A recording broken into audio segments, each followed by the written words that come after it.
तुमच्या हक्काचा आवाज आजचा महाराष्ट्र। नाशिकमधील भोंदूबाबा खरात प्रकरणाची कसून चौकशी सुरू आहे। एसआयटी चौकशीच्या पार्श्वभूमीवर राज्य महिला आयोगाच्या माजी अध्यक्षा रुपाली चाकणकर या विशेष तपास पथकाच्या चौकशीला सामोरे जाणार आहेत। नाशिकमध्ये सकाळीच त्या दाखल झाल्यात। यावेळी बोलताना त्यांनी आपली भूमिका स्पष्ट केली आहे। तपास यंत्रणा विचारतील त्या सर्व प्रश्नांना उत्तर देण्यासाठी मी हजर झाले असून या संपूर्ण प्रक्रियेत पोलिसांना आणि तपास पथकाला माझे पूर्ण सहकार्य राहील असे त्यांनी पत्रकारांशी बोलताना सांगितले। एसआयटीचा जो तपास सुरू आहे त्याच्या संदर्भात त्यांचे काही प्रश्न असतील तर त्या प्रश्नांना काही उत्तर त्यांना हवी असतील तर ते देण्यासाठी मी आज आलेली आहे आणि या तपासामध्ये पूर्णपणे माझं सहकार्य राहील। त्याच्यामुळे आता तपासाला सामोरं जात असताना जी मदत पोलिसांना असेल, इन्व्हेस्टिगेशन टीमला असेल, तपास अधिकाऱ्यांची जे काही प्रश्न असतील त्याला निश्चितपणाने मी सहकार्य। अनेक प्रश्न आपल्या संदर्भात उपस्थित करण्यात आलेले होते। या सगळ्या प्रकरणामध्ये आपण या अशोक खरातला कुठेतरी पाठीशी घातलं होतं असं देखील काही त्या ठिकाणी विधान केलं होतं।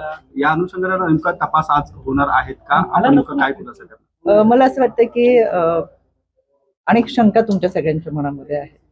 ज्यावेळेस हा तपास पूर्ण होईल या तपासामधूनच त्या तुमच्या सगळ्या प्रश्नांची उत्तरं मिळणार। अंजली दवानी यांनी असं म्हटलेलं होतं की त्यांनी डीजीना देखील भेटला तर तुमची चौकशी होत नाहीये असं म्हटलेलं होतं आणि तुमचा यामध्ये गुन्ह्यात सहभाग आहे असं देखील आरोपी वारंवार। मला या गोष्टीची कल्पना नाही। सकाळी गाडी आरोपी करावी अशी वारंवार जी मागणी आहे ती देखील केली जाते। या प्रकरणात आपण सह आरोपी करावं असं वारंवार त्या ठिकाणी मागणी केली जाते। कोण काय म्हटलंय किंवा कोणी काय बोललंय याची कल्पना मला नाही।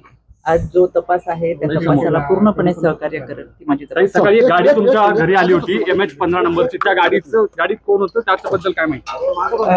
आदरणीय पवार साहेबांचे ते कार्यकर्ते होते। महिला बालकल्याणच्या संदर्भात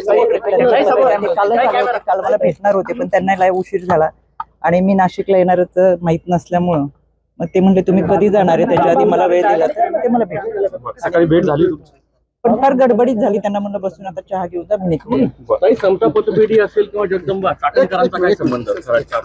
त्याच्यामध्ये जी खाती होती ती सगळी बनावट खाती आहेत आणि ते सगळा अहवाल तुमच्या समोर येईल।